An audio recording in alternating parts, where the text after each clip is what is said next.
Olá, estamos aqui novamente com um novo episódio, com um convidado muito especial e querido que eu estava aguardando ansiosamente, nosso amigo Edson Ferreira, que está aqui hoje. Ele é diretor-geral do Grupo Cidade. Fora isso, ele tem uma trajetória incrível, né, na vida dele pessoal e na vida profissional, que eu vou dar oportunidade, é membro do IBGC junto comigo, faz parte de outros grupos que eu participo, e durante a nossa conversa aqui, ele vai contar um pouquinho, né, dessa longa trajetória da vida dele. Edson, seja muito bem-vindo, é um prazer tê-lo aqui conosco no nosso podcast. Ana, é sempre uma alegria poder compartilhar histórias. Nós estamos aqui para conversar sobre currículos. Né? Isso é muito pequeno diante de uma trajetória construída por mais de 30 anos. Então, eu estou aqui para exatamente contribuir com o crescimento, o que eu puder contribuir com qualquer que seja a palavra, porque dizem às vezes que livro eles podem mudar a vida de uma pessoa, mas eu entendo que às vezes um pequeno parágrafo pode fazer isso. E eu considero que o podcast ele cumpre esse papel muito importante na comunicação com a sociedade. Não, e eu que eu falei, quando eu falei, podcast, todo mundo, mas todo mundo tem podcast. Eu falei, não, eu quero fazer um podcast que seja o meu propósito é assim, que tem a minha cara, que eu traga as pessoas que para falar não só do tema óbvio que eu amo, que é governança, compliance, sucessão, mas principalmente eu digo trazer histórias de vida, até para inspirar, para que outros que estão aí até hoje, ou em transição de carreira, ou começando uma carreira, ou aqueles que estão hoje pensando o que querem fazer ainda estão meio, né? Eu acho que ouvindo as histórias é muito bom. E eu tenho tido feedbacks positivos em relação a isso, de ver algumas pessoas que as provocações que às vezes saem, né? A gente nem espera.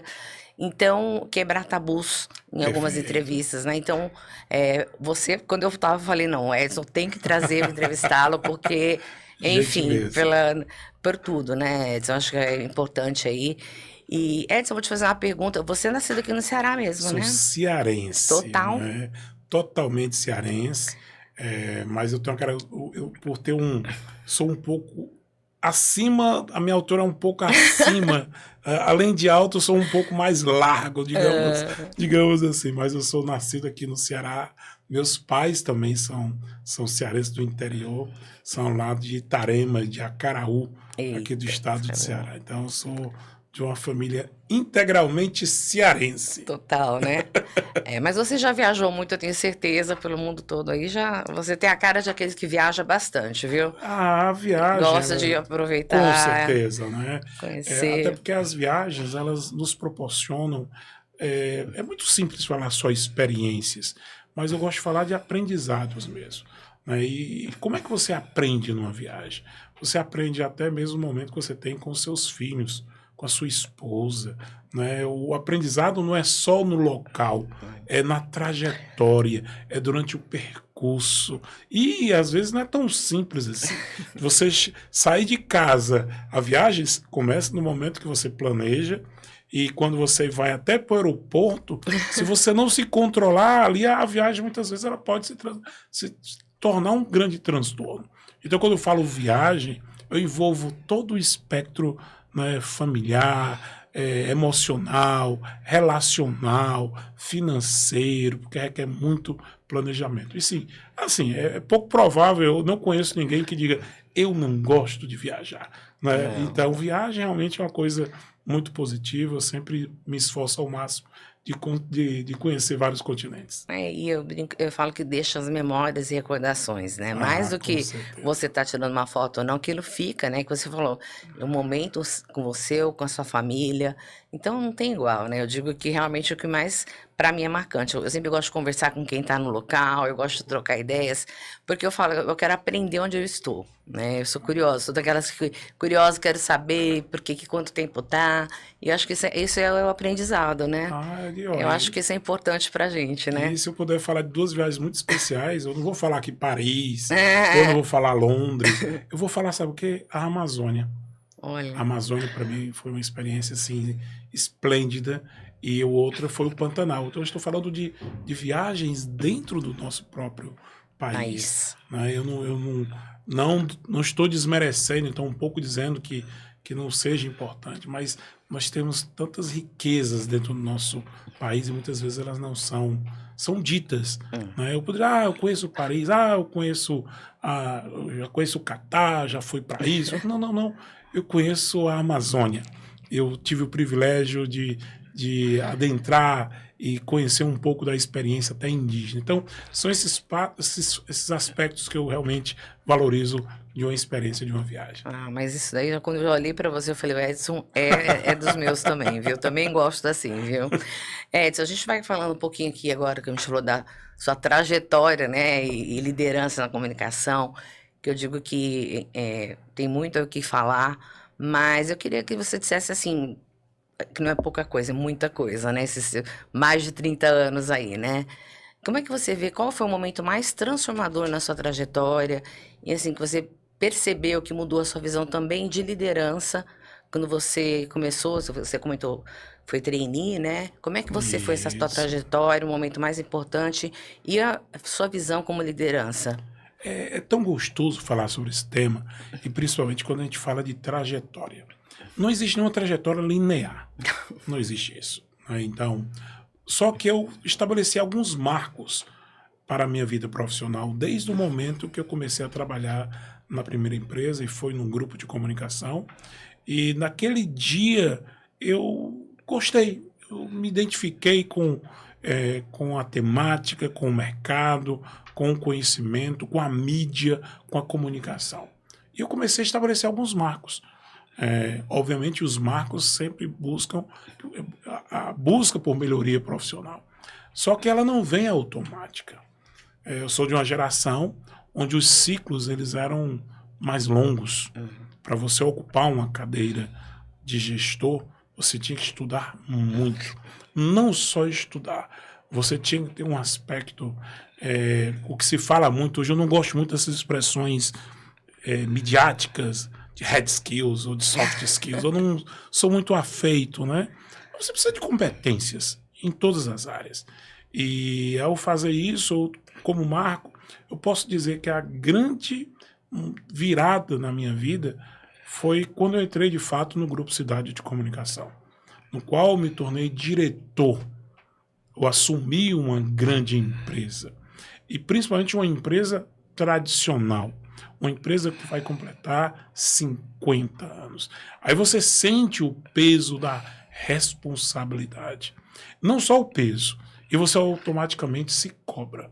Estou preparado para assumir esses desafios? Estou realmente pronto? Será que tudo que eu passei nas últimas décadas vão me ajudar, ou mesmo e principalmente ajudar essa corporação para um novo ciclo de desenvolvimento? Então, assim, a minha grande virada foi no momento que eu me tornei diretor exatamente de uma empresa tradicional com mais de 300 funcionários, com mais de 10 empresas que ficam orbitando em torno de um grupo de comunicação. E quando se fala em comunicação, nós estamos falando, obviamente, da macromídia. Eu não gosto muito desses termos, né? Mídia offline e online. Eu não sou afeito a isso. Quando eu falo de TV e quando eu falo de rádio, que é uma mídia tradicional, mas eu entendo isso como macromídia. É uma mídia que tem grande abrangência. Nós vivemos em um país continental como o Brasil, e a TV aberta e o rádio, eles são elementos cruciais para o bom desempenho da sociedade, da própria democracia, porque a comunicação ela precisa navegar de maneira fácil e rápida no país continental como o nosso. Então, quando a gente fala de TV, quando fala de rádios, quando fala de internet, e o grande desafio foi exatamente compreender a complexidade disso tudo, fazer com que a operação ela pudesse ficar cada vez mais ajustada. E assim, eu posso dizer que o que é que mudou na liderança? O Edson, enquanto líder de uma empresa A para a empresa B. Não existe um modelo.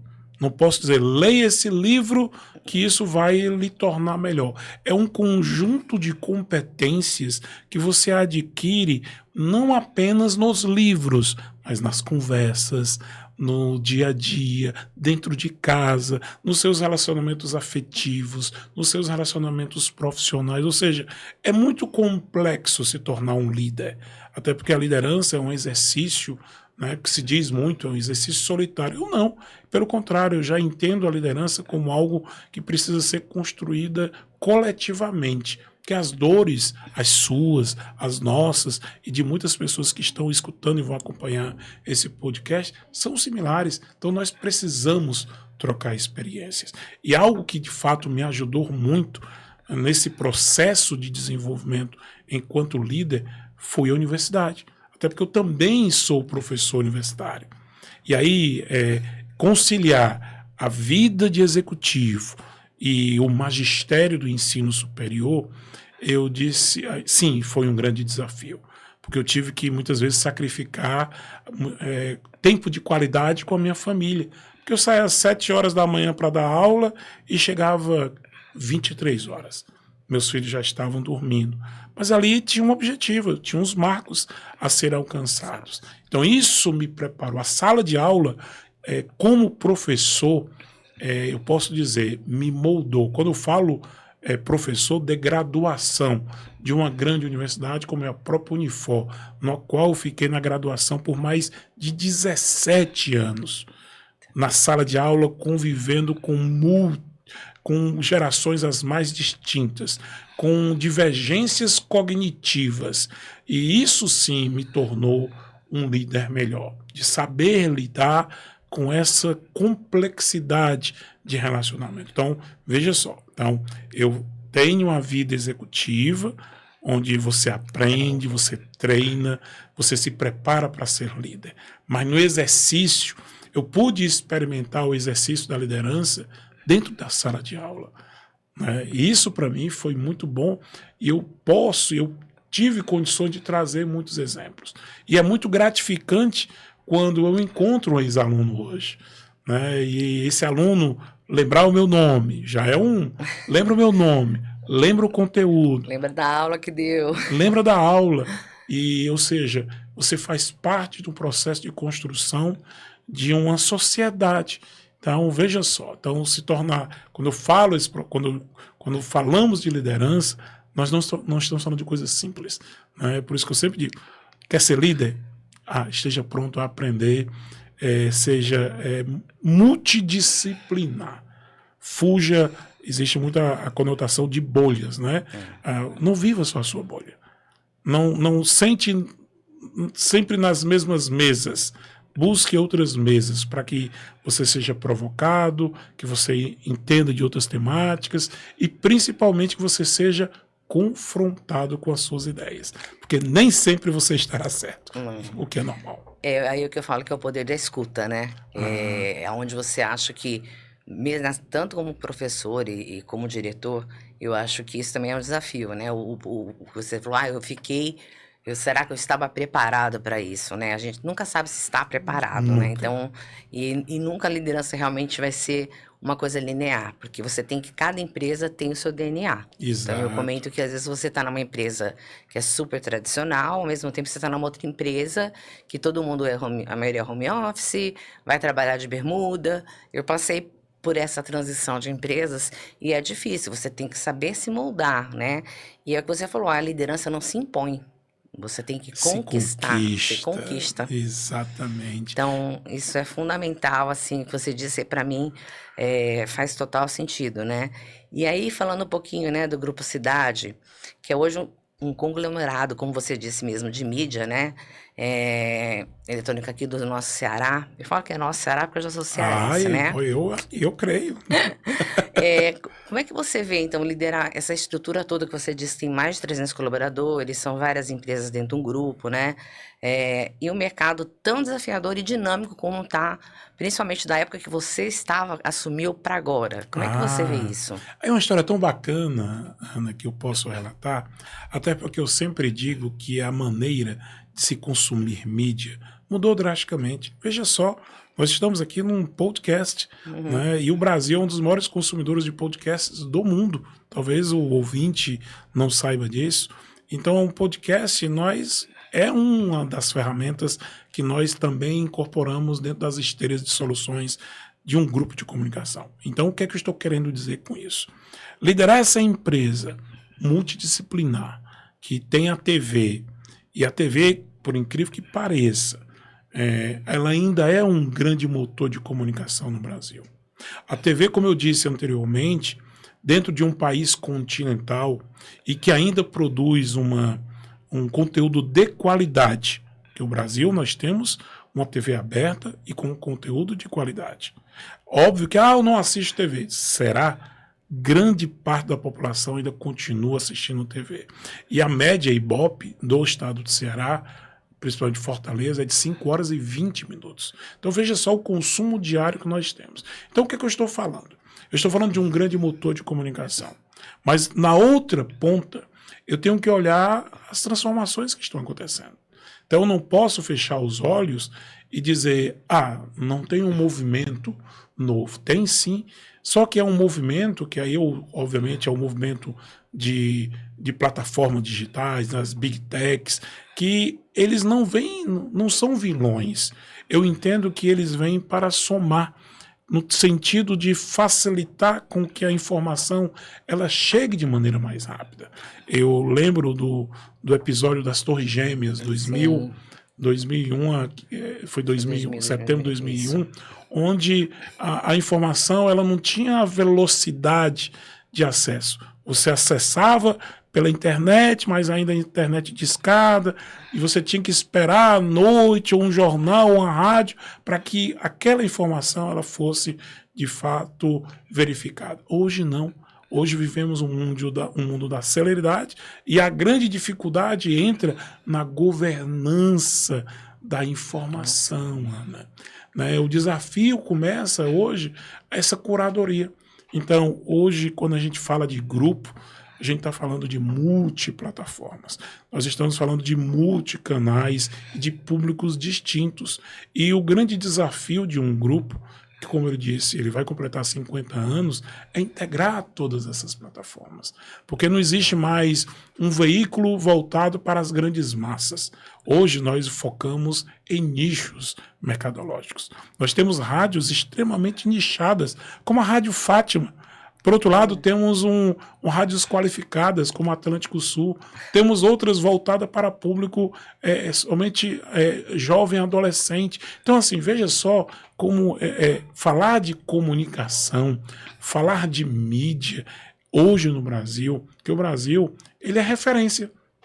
Ele é referência na produção de conteúdo. Nós somos exportadores de conteúdo midiático, nós somos exportadores de novelas. Então o Brasil tem uma forte tradição. Paralelos, igual do Brasil, paralelos somente à Índia. A Índia, que também é um país que tem um perfil sociodemográfico similar e econômico ao Brasil, e que tem uma grande produção de TV aberta. E ela se torna referência assim como o Brasil. Então, liderar esse processo, ele é muito gostoso, mas é desafiador. É simples? Não. E aí eu volto para a necessidade contínua de aperfeiçoamento. Os ciclos, eles são muito rápidos. A coisa muda em questão de dias. Eu ia falar minutos, mas eu não estou querendo ser exagerado. Mas a coisa pode mudar instantaneamente. Diferente de 10 anos atrás, onde você tinha um certo conforto, onde as mudanças elas não aconteciam de maneira tão instantânea. E o que nós estamos vivendo hoje com a história da inteligência artificial. É impossível nós não colocarmos essa pauta dentro de qualquer espectro de liderança ou de organização, como é um grupo de comunicação. E para que eu pudesse implementar ou mesmo me aprofundar no tema de inteligência artificial, eu tive que estudar fora. Eu tive que ir para o Vale do Silício ano passado. A empresa teve que fazer um investimento numa imersão executiva exatamente para que eu pudesse absorver esse conhecimento. Não é turismo. A empresa quer transformação. Ela quer que que a última linha da DRE ela apareça com o resultado. Então, cada vez mais a gente vem vivenciando essa nova forma, as várias fórmulas ou modelos de consumo de mídia, mas eu entendo isso como muito positivo, por incrível que pareça, Ana. É a democratização da informação. Você acessa quando e onde e da maneira que você desejar. E esse é o desafio que um grupo que vai completar 50 anos tem pela frente. É muita coisa, você estava dizendo aí, né? Rádio, TV e várias, né? Abrange várias gerações, vários jovens ao mesmo tempo, aí tem católicos. E eu, né, você falou da questão da uma governança, né? E aí eu fico pensando aqui, né? No setor de comunicação, você vê que tem um modelo ideal para isso, para você dizer, não, eu entendo que essa forma de abordagem, ou não, é diferente ou não nessa área de comunicação, tanto a liderança como a forma de governança. Tem algum modelo ideal, vamos dizer, que você... É uma pergunta muito interessante, né? Eu sempre, engraçado, sempre nas minhas colocações, vocês vão perceber, você mesmo vai perceber, que eu procuro fugir de estereótipos. Eu procuro não entregar uma fórmula. Mas a governança ela é muito clara. Existem pilares, né, baseado na accountability, prestação de contas, integridade, responsabilidade social. Então, são pilares básicos da administração moderna, digamos assim. Então, o que é que pode vir a mudar dentro de uma empresa de comunicação? Pouca coisa, porque os pilares eles são básicos de modelo de gestão que são aplicados dentro da governança, dentro da estrutura de uma empresa, no caso da nossa empresa familiar. Mas eu vou dizer talvez o que seja mais complicado em termos de governança. E para isso eu vou citar um exemplo. Nós não falamos de inteligência artificial? Pois bem, nós temos um portal de notícias. E nós chegamos a produzir mais de 50% do conteúdo que era publicado através da inteligência artificial. Olha só. Então, nós estamos falando da produção de mais de 2.000 artigos publicados através de ferramentas de inteligência artificial. Só que chegou um momento em que nós tivemos que tomar uma decisão. Até porque, óbvio que eram informações muito que não tinham um grau elevado de profundidade. Era muito mais falar sobre um resultado de um jogo, uma notícia, um dado factual, um crescimento A, B e C. Então, não era nada que impactasse caso ocorresse algum tipo de erro, digamos assim.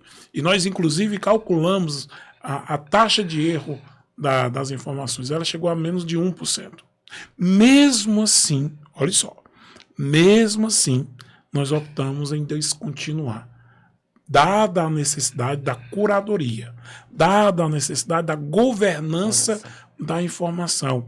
Eu não posso ter erro, mesmo que seja menos mínimo. Então a gente interrompeu o projeto, estamos reformulando para entender qual o melhor mecanismo. Não estou aqui falando de substituir pessoas, eu estou falando de nós entendermos o melhor modelo. Né? Não é só produzir em termos de quantidade. A grande preocupação está na qualidade e principalmente na veracidade. Né? A gente fala muito em curadoria. Então, veja só, eu estou falando de governança, estou falando de transparência, estou falando de prestação de contas, estou falando de integridade de um grupo de comunicação. Então, não é só dizer eu fiz isso, fiz e voltamos atrás. Por outro lado, já fizemos outras coisas que são muito positivas. Por exemplo, nós somos o primeiro grupo de comunicação do Brasil a ter uma rádio 100% com inteligência artificial, que é a Vintage FM. É uma rádio 100% operada através de inteligência artificial. Inclusive a locução. Então, veja, aí sim, já é diferente, são outros experimentos que nós fazemos. E aí vem o grande desafio. A partir do momento que a gente implementa isso, é necessário a sala do conselho. É necessário o conselho consultivo. É necessário que a divergência ela seja observada. E uma vez eu aprendi nós fizemos IBGC, eu sou formado pelo IBGC, pela Fundação Dom Cabral, na área de conselho, e uma das coisas que eu aprendi com um professor, que como é que você sabe se uma reunião de conselho ela teve frutos ou não? Você basta olhar a ata. Mas como assim olhar a ata? É porque se você estiver olhando para a frente, aí sim ela funcionou. Mas se você estiver olhando só para a operação, aquela reunião, ela não teve resultado. Então, assim, a gente hoje, dentro do grupo, a gente procura olhar muito para frente. Então, um conselho, a governança, o entendimento da gestão, ela tem que ter sempre esse olhar para frente. Mas sempre também é necessário que na mesa tenha a pessoa externa que faça as devidas observações e, principalmente, criticidade. E eu sempre comento com algumas pessoas que o maior desafio não é mais nós discutirmos divergências de sexo, de idade, etarismo. A maior dificuldade que nós temos hoje é a diversidade cognitiva, de você lidar com uma pessoa que pensa diferente de você. Esse é um desafio que eu enfrento quando a pessoa diz, você está errado, eu tenho uma opinião diferente. E você, sênior, tem que dizer, é verdade, eu vou reconfigurar o meu pensamento e dizer que você está certo. Então, veja só, né, a gente precisa ter maturidade. Eu entendo que eu, como profissional sênior, né, eu entendo o valor, mas para que eu me torne útil dentro de um ambiente empresarial, eu tenho que estar continuamente contribuindo. Não posso ser um peso. Eu não posso, o Edson que está aqui, não. Eu tenho que contribuir de maneira sistemática, entregando o resultado. E para que isso aconteça, não tem outra alternativa a não ser você se preparando continuamente, que é o que nós fazemos como profissionais. Não, isso que você colocou assim é perfeito, porque eu estava aqui pensando quando você estava falando, né, da questão de ser feito por IA, artigos, enfim. Eu sempre fui da época eu adorava pegar o jornal e ler, e sempre aquela forma de você ler, como você está vendo, é diferente quando você vê de um jornal para outro, de um site para outro. Eu digo assim, o mesmo fato, ele pode ser colocado de uma forma por um ou por outro. Então eu brinco que a gente tinha, né, sempre eu olhava, eu gostava muito de ver. E até meu papai gostava muito de ler jornal físico, né? Eu também vivi Aí muito essa ele não época. se conformava quando ele veio para Fortaleza, ele falava assim, eu mostrava para ele, pai, tá aqui, eu não gosto, eu quero pegar o jornal. Ele ia na banca comprar o jornal para ler, né? Então assim, eu pensei falando agora na questão de trazer, né? Eu digo que às vezes a forma da pessoa que está escrevendo, colocando e relatando um fato, Isso. ela traz uma coisa mais humana. Pronto, Na hora que você foi exatamente. É isso que eu percebo, né? Quando você está lendo, isso para mim me instiga, me chama atenção. Eu acho que aquilo é o principal. E você falou um outro ponto também, Edson, que eu estava aqui pensando, a questão hoje, né? Você ter a veracidade, apurar realmente aquela informação. Isso. Porque hoje, como é muito rápido, né? A gente vê que qualquer coisa, se você não colocar e não for uma coisa certa, principalmente vocês que estão na mídia, isso é um erro que é absurdo, a gente sabe disso. Uma fonte segura, um fato, porque o que é fake, o que não é. Tem uma coisa que a gente lê às vezes, né? Isso aqui é fake, não é. Aí eu pego para ver quem é a fonte, né? Perfeito. Que isso também envolve a questão da governança, né? Exato. Aí eu te cortei um pouco, mas queria que você, eu queria que... Olha, você foi no cerne da questão. Olha só olha o teor da nossa conversa. Nós não estamos falando em termos de quantidade de acesso à informação, mas na veracidade. E esse será o grande desafio dos próximos anos. Sim. Porque o estágio de inteligência artificial que nós estamos hoje ainda é um estágio limitado. Eu que tive o privilégio de dirigir, por exemplo, um carro da Tesla, o nível de inteligência artificial ali ainda é mínimo. né? A gente está falando do estágio ainda inicial de inteligência artificial. Então, os próximos anos, nós teremos grandes desafios. E aí, nós, como profissionais, temos que estar preparados efetivamente, porque fazer a curadoria, mas principalmente validar aquilo que vai ser dito, exposto e entregue aos nossos clientes. Ele sempre terá a necessidade, no meu entendimento, de um fator humano. Não estou aqui dizendo tampouco. Existe aquela discussão básica. A inteligência artificial vai tirar empregos. Eu tenho uma colocação diferente.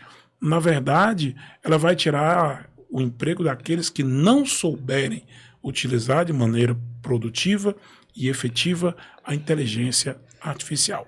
É só nós imaginarmos hoje. Vamos olhar hoje. Na elaboração de um texto, eu vi uma pesquisa recente falando do ChatGPT. Existe riscos de você se viciar no mecanismo até mesmo de produção de textos. Estou falando de coisas simples.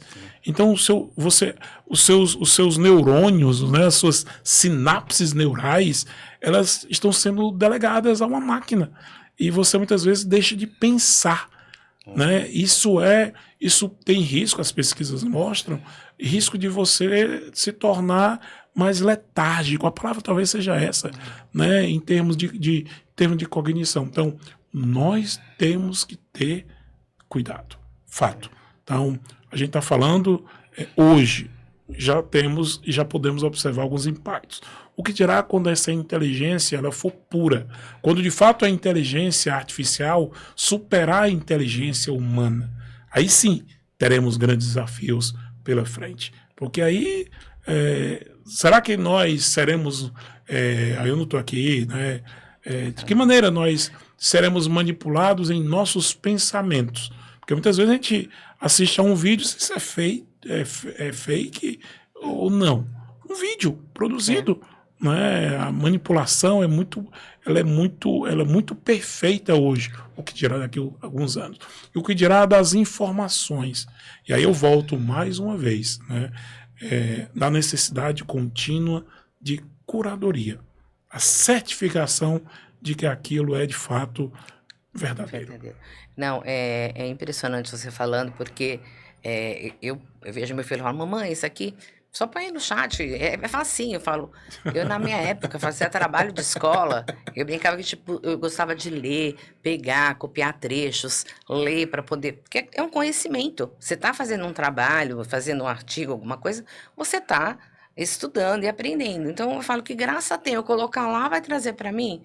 Óbvio que vai me tirar um trabalho, mas eu percebo que hoje, quando eu converso assim com a geração, meus filhos, amigos, com meus sobrinhos, eu fico vendo, né? Quanto é importante e a gente trabalhar esse cognitivo, como você está dizendo. Porque daqui a pouco, eu falo que até escrever, né? Tudo, escrever, a gente já não escreve mais. Eu já fui escrever, minha mão tava... Eu falo, gente, a gente acaba perdendo. E eu adorava escrever, eu sempre gostei. Eu falo, meu Deus, como é que a gente acaba... Hoje, tudo tão fácil, né, no teclado. Pois então, a gente vai passando situações que é o que você falou. Nada, para mim, também, eu penso igual a você. Não, ninguém vai substituir aquele trabalho. Falar, não, tudo vai ser... Não vai. Né? E eu já tenho erros também, que nem você falou. A gente percebe que quem deixa só na mão, solto, de ganhar, não tem um futuro, porque tem que estar sempre alguém olhando para ver se aquilo lá realmente, uma palavrinha que muda, uma coisinha que muda, a informação fica totalmente, ela perde a veracidade dela, você perde a sua credibilidade, né? Exato. Então, em vocês, reputação. É algo difícil de ser construído, mas muito fácil de ser perdido. Eu sempre falo isso, eu falo que para mim a principal preocupação, né, no mundo corporativo, que eu sempre também fiquei, eu sempre falava, a principal ativo da empresa, para mim, são os colaboradores e a marca da empresa. Porque eu falo, para destruir, uma coisinha assim, não adianta, você pode fazer 10 coisas maravilhosas. Você fez uma coisa que você, até você explicar, né, como diz na minha terra, que focinho de porco, né? Dizia um ditado assim, até você explicar que já foi, aquilo lá já rodou, já circulou, é muito rápido hoje, né? Enquanto enquanto a mentira já deu a volta ao mundo, É. a verdade está calçando os sapatos. Ai, Né? Hoje é assim, né? não, Essa pulverização. por isso que eu sempre, nas empresas, sempre falava, olha, quem que vai poder dar vai falar com a imprensa? A gente falava quem é a pessoa que vai falar, porque às vezes acontece no momento, né, a pessoa que está lá dá uma informação totalmente errônea, já vai lá, né, a empresa se posicionou, não foi a empresa, quem estava lá era um colaborador que não sabe nem o que está acontecendo. Então a gente Isso. sempre falava, olha, quem fala pela empresa não pode, é assim, não é, porque... Não é que a pessoa está omitindo, não é isso. É porque a forma de você colocar, e eu sempre falo que o sensacionalismo, às vezes, chama muito mais atenção do que algumas coisas. Isso é em tudo, né? A gente vê que todo mundo É o que fica atrai a mais. É o que audiência. atrai, né? Exato, é o que atrai a Mas audiência. então, assim, às vezes você tem que tomar muito cuidado, né? E eu gosto, né? Eu brinco que eu queria fazer jornalismo ou psicologia, mais para jornalismo. E meu pai, à época, imagina, jornalismo não é uma coisa de mulher, não é? E eu não fiz jornalismo, e eu usava psicologia também, acabei não fazendo, e eu falei pro direito, que acaba pegando os dois, né? Porque a gente Verdade. é um pouco jornalista e é um pouco psicólogo, né? Enfim. Muito bacana. Aí tava, você falou, né, a questão do IBGC, né? Que também a gente tem boas práticas aí de governança, né? Você, nesse ponto aí, você implantou alguma questão de governança lá dentro do grupo? Como é que é bem dinâmico, é criativo? Como é que é? Ou por ser uma empresa mais familiar?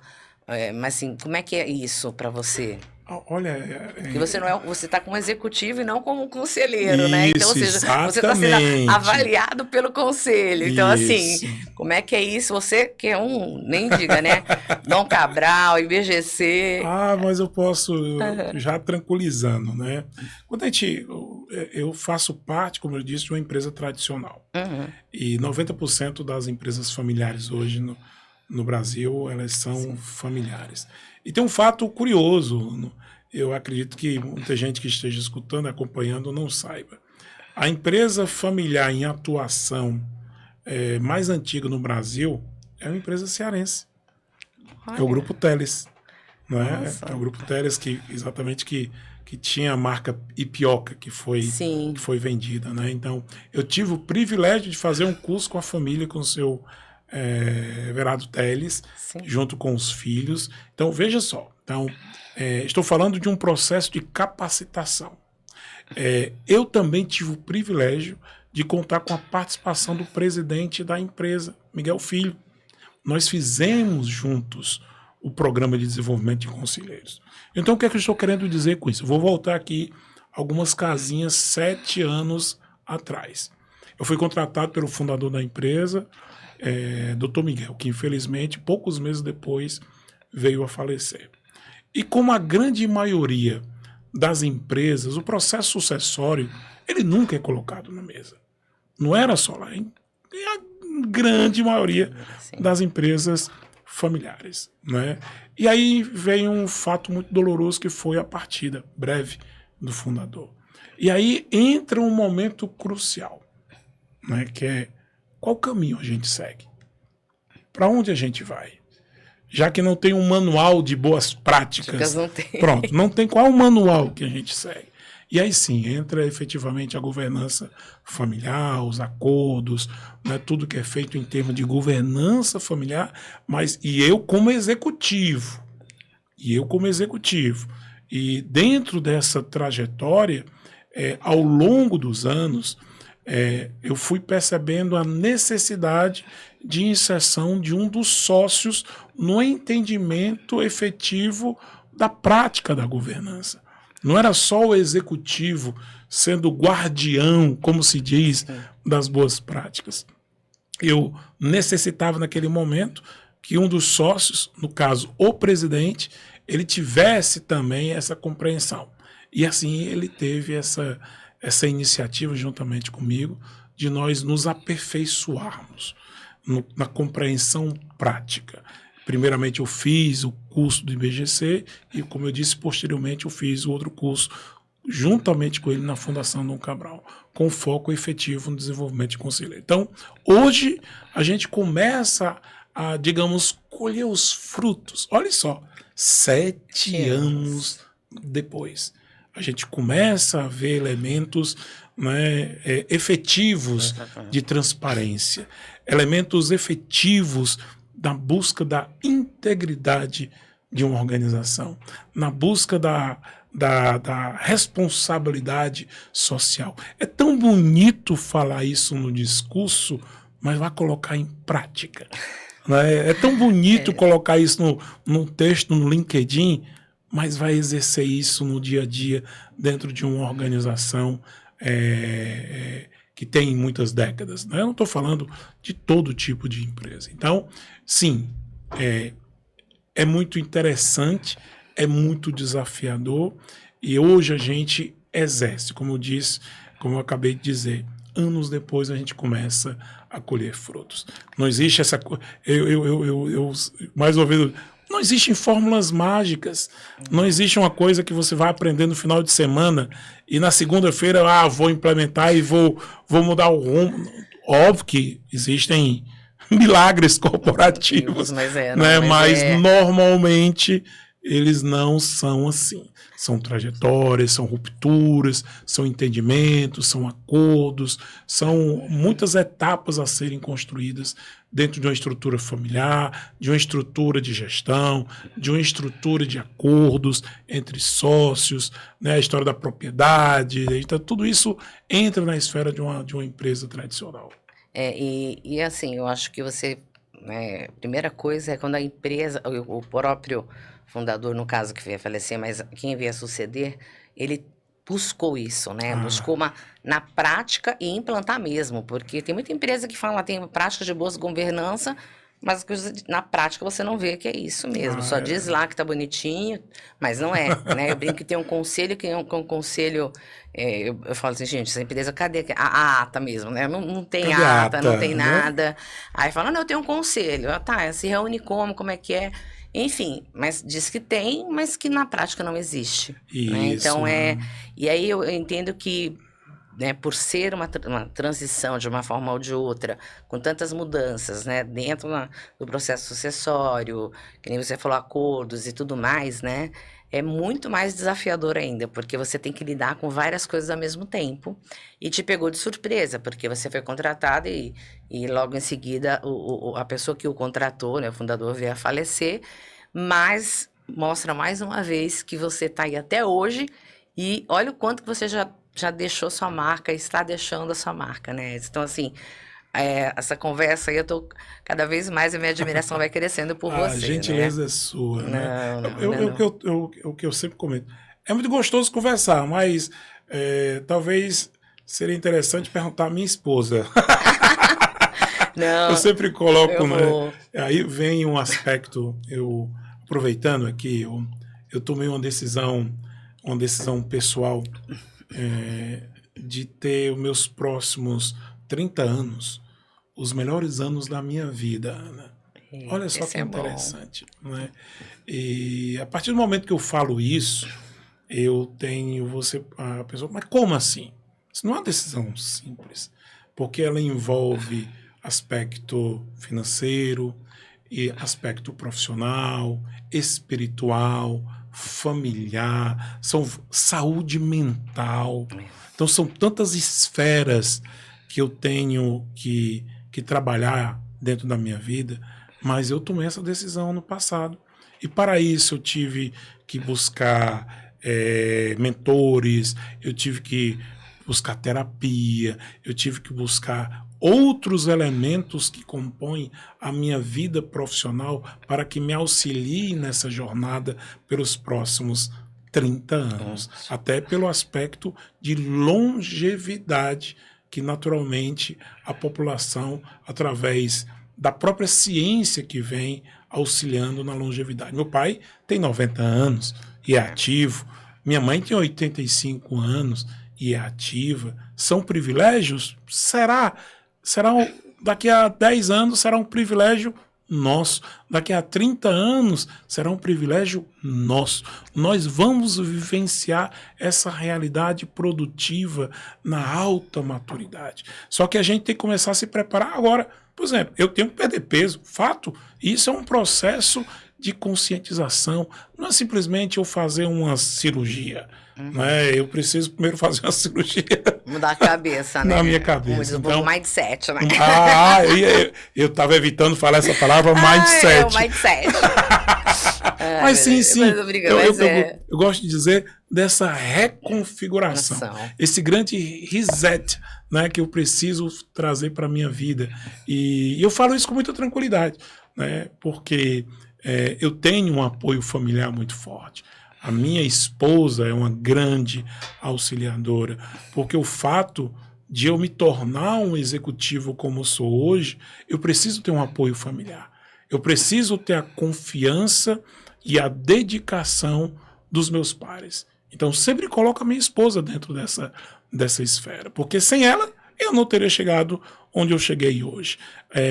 Foram muitas horas ausentes de casa, foram muitas viagens onde eu fiquei distante de casa, foram muitas horas dormindo em hotéis, foram muitos cafés da manhã sozinhos e minha família distante. Então, sim, sou muito grato a Deus de ter me proporcionado isso.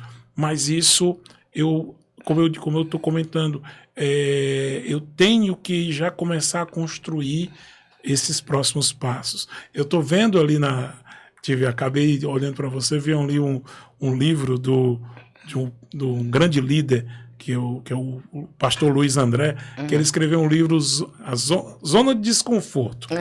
E esse livro também ele foi muito impactante para mim, e eu já falei isso para ele. Eu continuamente fico me provocando a sair dessa zona de conforto. Se eu falar para você que eu já fiz um curso de vela náutica, né, as pessoas, o que você fez um curso de vela náutica? E, pasme, eu enjoo no mar.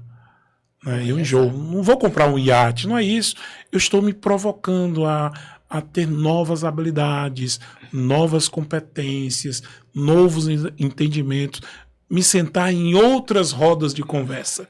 E é isso que faz com que a minha mente, ela seja, eu vou usar um termo bonito, tá? Nós temos uma neuroplasticidade. Né? Então, eu me aproveito dessa nossa capacidade. Então, eu me permitia fazer um curso de vela náutica, mudou inclusive o meu estilo de liderança, porque o vento muda, a tripulação nem sempre ela obedece um comando se ele não for feito de maneira clara. Então, tem tantos aspectos da náutica que hoje eu trago até mesmo para o meu estilo de liderança. E aí vem lá na frente, o que é que eu vou aprender? Qual é a nova competência, outros aprendizados que eu vou ter que experimentar para que eu continue me tornando útil? Quando eu falo útil, no sentido de transformar organizações. E isso requer muito mais de mim do que da empresa. É um esforço pessoal. Como é que eu vou me manter atualizado pelos próximos 20 anos? Quando eu tiver os meus 76 anos, como é que eu vou me tornar ainda útil? Como é que eu vou me tornar ainda contribuir com as transformações das organizações e principalmente das pessoas? Esse exercício começa agora. Daqui a 20 anos eu estarei certamente falando, eu tenho mais de 50 anos de trajetória. Mas eu cheguei até aqui porque 20 ou 25 anos atrás eu tomei uma decisão. Percebe? Então, assim, eu gosto muito de planejamento, gosto muito de olhar para frente. E alguns dizem que eu sou otimista. Não. Nesse momento eu recorro a Ariano Suassuna, né, esse grande poeta e escritor, que ele diz o seguinte: o pessimista é um chato, o otimista é um tolo, bom mesmo é ser um realista esperançoso. Então me considero esse realista esperançoso. Então olho lá para frente, né, como executivo, como pai, como marido, como amigo, como uma pessoa que quer efetivamente contribuir, uma pessoa que quer transformar a sociedade. E quando eu falo isso, eu vejo hoje, porque aí eu volto à trajetória de professor. É muito gostoso você encontrar um ex-aluno e ele dizer: Edson, você fez diferença na minha vida profissional. Edson, eu aprendi uma coisa tua que eu nunca esqueci. Edson, obrigado por ter sido meu professor. Nossa, isso é tão gratificante. Isso é tão... Eu chego até muitas vezes a me emocionar quando esse tipo de episódio acontece na minha vida. Então, trago essa experiência da sala de aula para as organizações. Lá na frente, eu quero ser lembrado. Poxa, o Edson transformou, o Edson contribuiu. Mas não é o Edson sozinho. Eu estou falando do Edson, mas o Edson como regente, como fio condutor, como vetor de transformação de uma organização. Então é assim que eu entendo o papel de um executivo que se prepara, que entende de múltiplas, busca compreender muitas competências. Mas eu insisto, não é fácil. Tira o sono, tira o sossego, mas é necessário. Não, e até eu li o seu artigo no LinkedIn sobre você explicando sobre a velha liderança. Perfeito, recomendo a todos que leiam lá no LinkedIn. E a comparação que você estava fazendo, né? Eu achei perfeito. Eu falei, nossa, é isso mesmo, né? E aí nós não foi de artigo, e não foi via chat. Não foi, é né? fruto da experiência. A gente começa a fazer essas conexões. E eu tenho feito... aí é um exercício pessoal. Né? Quando eu digo... eu fiz eu tenho esse diploma. Mas, na verdade, o que foi que eu aprendi com a jornada que me trouxe até esse certificado? Por exemplo, eu resolvi me inscrever no MBA em Finanças Corporativas. Olha só. Né? Por quê? Porque eu sinto que eu ainda não tenho essa competência 100% resolvida. Então, eu resolvi me inscrever no MBA em Finanças Corporativas. Vai ser fácil? Não. Mas eu tenho certeza que ao final eu vou dizer, que legal. Poxa, ontem mesmo eu estava conversando com um amigo e eu já estava com um linguajar um pouco diferente, já fruto desse entendimento. Né? Até porque existe um dado que 50% dos CEOs, eles são, na verdade, ex-CFOs. É verdade. Então, veja só a importância das finanças dentro de uma grande organização. Porque eu tenho uma grande competência, fato, uma competência relacional, uma competência que eu desenvolvi ao longo dos tempos. Mas eu preciso, mais uma vez, eu preciso somar outras para que eu me torne cada vez mais relevante. E depois desse curso, qual que eu vou fazer?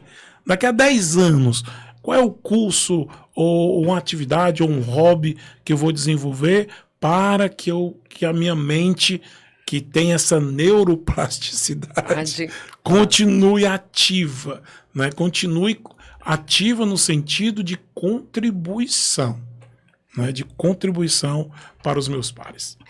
Mas é o que você falou, né? Tá sempre o perceber, né? Onde é que eu tenho que melhorar a minha competência, né? Que eu falo assim, não é que falta, é aprimorar. Sim. Né? Então eu digo que isso aí é importante, você perceber onde é que tá e buscar, né? Então é fato, tem coisa que eu digo, olha, isso aqui eu sei que eu não tenho, eu tenho que melhorar. Agora tem coisa que eu falo, não adianta eu me insistir em fazer, porque não é para mim. Eu até falo assim, mas eu me desafio muito também. Eu sou muito de gostar de desafios. Por isso eu brinquei em vir parar no Ceará, né? Que foi um desafio enorme. A época, para mim, uma mudança muito... O Ceará é bom demais. Não, o Ceará é maravilhoso, né? Mas na época, pensando como foi a trajetória, hoje eu agradeço demais a Deus. Mas eu falei, meu Deus, todo mundo fala assim, você é louca, você vai? Eu falei, vou aceitar. E para mim o desafio é isso. E nós vamos falar um pouquinho mais, que eu queria depois conversar da sua família aí, tenho certeza dos seus pais também, que lá, mas eu queria... Desculpa, pode falar. Não, Ana, era só para contribuir mais um pouco. é muito, eu não digo que é fácil, veja só o grau de complexidade que é um líder dizer, eu tenho uma limitação, eu preciso corrigir essa limitação. Eu não estou aqui para ficar contando vantagens, que eu sou super-homem, que eu sei isso, que eu tenho um mestrado em administração. Eu tenho um módulo internacional pela Universidade de Columbia de Nova York. Mas isso aconteceu 5 anos atrás. Veja só, 5 anos atrás. Né? Então, eu estou falando de um conhecimento que ele rapidamente se torna, infelizmente, obsoleto. Né? Então, e você assumir as suas limitações, as suas deficiências, é o que lhe leva para frente. E Então, não é tenho... sinal de não é sinal de fraqueza. Eu não tenho medo de falar das minhas deficiências. Tem muita gente que tem medo, né, de mostrar, eu vou ficar me sentir mais fraco, isso vai me tirar, né, e tem pessoas que acabam, se não sendo tão verdadeiros, né, e assumem um papel, né, que o líder, para mim isso é um erro total, assim, de você não ter, eu sempre quis também, como eu falei, ouvir, aprender, buscar, né, assim, porque eu acho que ser aquele líder que está nos locais e não ficar sentado esperando, e é isso que você falou, eu acho que isso é que vai nos motivando, né, e eu não tinha vergonha de perguntar não, mas como é que é isso aqui mesmo? Eu não tenho vergonha, eu falava assim, gente, eu não tenho, eu quero saber, quero aprender, me explica aqui como é que é, porque eu acho que você entendendo como funciona, né, é a melhor coisa. Eu sempre brinco que as empresas que eu trabalhava, eu também sou formada em sou professora, mas eu cheguei a dar aula só para crianças, né? Mas aí parei. Eu não teria paciência, não, eu comecei, aí parei, eu ia para esse lado, eu acabei indo para o direito. Mas uma das coisas que também hoje me faz feliz, assim, que eu acho que eu faço muito mentoria, que eu acho que para mim, e eu vejo também. Desde quando eu trabalhei, pessoas que passaram pela minha vida profissional toda, assim, e eu vejo isso, que elas conversam comigo e, olha, eu busquei em você essa referência, você é minha, né? Então, isso para mim, eu falo, não tem preço, né? Porque é o que você falou, você tem que estar se reinventando, aprendendo, e eu converso com as pessoas para saber a vida, não só o profissional, eu sei da vida de cada um, dos filhos, o que está acontecendo, só de olhar, falando, aquela pessoa está com algum problema hoje. Isso faz a gente ser um líder humano também, né? Que eu acho que é o que eu sinto falta, muita falta hoje, isso, sabe? Acho que principalmente da geração que está vindo. Sim, né? sim. A gente vai falar também, pensar sobre isso. Mas eu ia te perguntar, que eu vi lá, né, no seu enorme currículo, que você também faz parte do conselho da ADVB. Que bacana. E aí eu queria saber como é que essa troca, né, que vocês têm de executivos, como é que isso impacta para você? Como é que você foi parar lá, assim, como é que tanta coisa que você faz, eu falei, até mais isso ele faz também, né? Essa história é tão interessante. Na verdade, eu sou um dos fundadores da ADVB Ceará, juntamente com o Rodrigo Bittar, que é o ex-presidente, hoje o presidente da ADVB. E, na verdade, o que é a ADVB, né? É a Associação Brasileira de Dirigentes de Vendas e Marketing do Brasil, capítulo Ceará. Uma associação que tem mais de 60 anos. E nós resolvemos trazer esse desafio para o Ceará. Então, hoje eu tenho um privilégio de ser conselheiro dessa grande associação que tem movimentado o nosso estado. Hoje, na liderança do Vladson Sidney, que é o presidente. E quando eu digo ADVB, eu estou falando de ecossistemas empresariais. E mais uma vez, eu trago e coloco na mesa essa história de você começar a navegar por outros mares. Senão você fica limitado somente ao seu ambiente. Você que é advogado, imagina você sentar-se à mesa somente com advogados. Ótimo, bacana, excelente, mas que bom que você está aqui conversando com outras pessoas. Então a ADVB, ela é parte disso. Eu nunca tinha fundado uma associação e fui convidado a esse tipo de trabalho.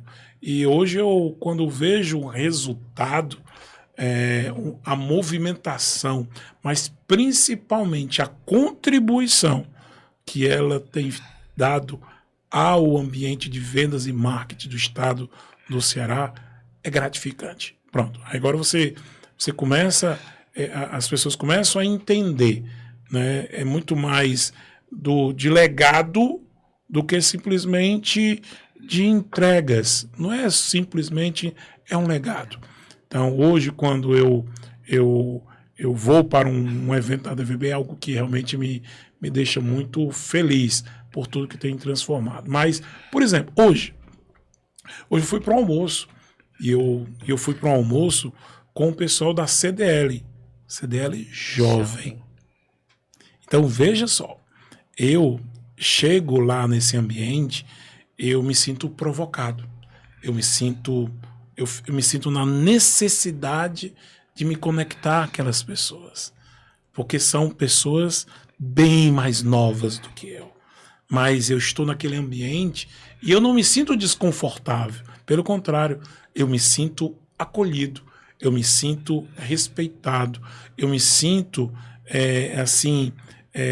um ambiente tão gostoso. Estou trazendo essa necessidade contínua, estou citando a CDL Jovem, assim como eu participo da Câmara de Comércio Brasil-Estados Unidos, da Anshan, como eu participo da Câmara de Comércio Brasil-Portugal, como eu participo de vários outros ambientes setoriais. Nós pegamos a DVB, mas a partir da DVB, eu, Edson, como profissional, comecei a entender a necessidade que eu tenho como executivo de navegar por outros mares, né? E não ficar somente dentro, eu não sei se talvez seja da minha bolha, da minha bolha como executivo, de só discutir, de ter as mesmas temáticas. Não, hoje eu consigo entender, por exemplo, a CDL vai fazer uma viagem agora para Florianópolis, junto com, eu só não vou porque conflita com a minha agenda. Mas em janeiro eles já vão para uma feira da NRF lá em Nova York, já estou me programando. Então veja só, eu inserido com jovens, porque é isso que faz com que eu consiga me movimentar. Porque é isso, aí eu vou usar o aspecto inspiracional. A inspiração não sou eu para eles, a inspiração é deles para a minha pessoa. Né? Talvez eles nem saibam disso, mas os meus ganhos são muito maiores do que o deles. Então, eu estou citando o caso da CDL, da Anshan, da Câmara Brasil-Portugal, porque a ADVB foi quem trouxe esse entendimento. E a ADVB, ela nasceu também dentro do Grupo Cidade de Comunicação. Olha. Por quê? Porque nós precisávamos exatamente conectar o grupo não apenas ao ambiente de comunicação. Então, hoje, por exemplo, nós fazemos parte de clube de executivos do Senior Club, nós participamos do Rampap, vários outros clubes, ou seja, que na verdade o intuito é aprendizado organizacional. É isso que a gente vê. É muito bom ouvir uma fala diferente, é muito bom ser confrontado, assim como também é muito bom ser elogiado. É muito bom saber que você está no caminho certo. E é muito bom saber também quando você é alertado que você está no caminho errado. Também. O confrontar, né? E falar. Eu acho que também é. E é que você falou, né? Eu acho que hoje você vê, né, os jovens, você se sente inspirados. E eu acho que eles também, por outro lado, veem uma inspiração. E eu acho que esse conjunto, né, que se somam, que para mim é fundamental. Eu sempre falo que eu tenho que pegar o que é bom de cada um, né? E junto fazer uma coisa boa para todos. Então, eu digo que não é a geração Z, Y, eu falo, não é isso. Eu acho que para mim, cada ser humano tem a sua forma de ser. E não adianta eu querer que alguém pense igual a mim. Eu tinha muito isso, né? Achava assim, mas se eu faço assim, por que fulano também não faz, meu Deus, né? Porque para mim era normal. Mas para aquela pessoa não era. O meu normal é ser exigente, é querer a perfeição. Mas para aquela pessoa não era. Então não adiantava que ela fosse igual a mim. Então muitas vezes eu tive que aprender, né? E é difícil. né? Porque a gente que vive, que nem você é igual a mim, agitado também, gosta de estar, não para, eu não consigo ficar Eu não paro, parada, eu exatamente. gosto de estar me provocando a todo Eu, momento, fazendo uma coisa, eu outra. amo trabalhar, eu amo eu amo participar de eventos, eu amo, essa é a palavra. É isso que eu digo, assim, então não adianta, né? Eu brinco que eu nunca esqueço que meus pais, falam que eu já fui funcionária pública logo que eu me formei, antes de me formar, com 18 anos eu entrei, aí não, você vai ser delegada, vai ser juíza. Aí eu falei, eu pedi exoneração e falei, não quero. Eu falei, não consigo me ver numa sala sentada o dia inteiro, né? Eu falei, é Eu ok, é cargo imagino. público e tal. Não me vejo. Aí meus pais, mas como? Eu falei, não quero, eu posso estar... Salário altíssimo, você tem uma questão de uma estabilidade. Eu falei, mas eu não vou ser feliz, porque eu não vou Essa conseguir é a ficar palavra-chave. sentada, entendeu? Não é do meu perfil. Pelo contrário, eu sou aquela que é aventureira, eu gosto de buscar, de desafiar, de ter nova, eu não ia me sentir bem, então não adianta nada a gente. Para eles era o sonho ideal para minha filha, ok, já, né? Não quis casar e ter filho e ficar em casa. Eu falei, então vai ser um cargo público, então vai ser. Eu não quero, não é isso, né? Eu Então compreendo 100%. é o cada um a ser, não adianta, não, como você falou, não existe uma forma para cada um Não. tem a sua, né? E aí, falando de gerações, né? Eu estava vendo aqui. é, Como é que é para você hoje esse desafio que você tem aí?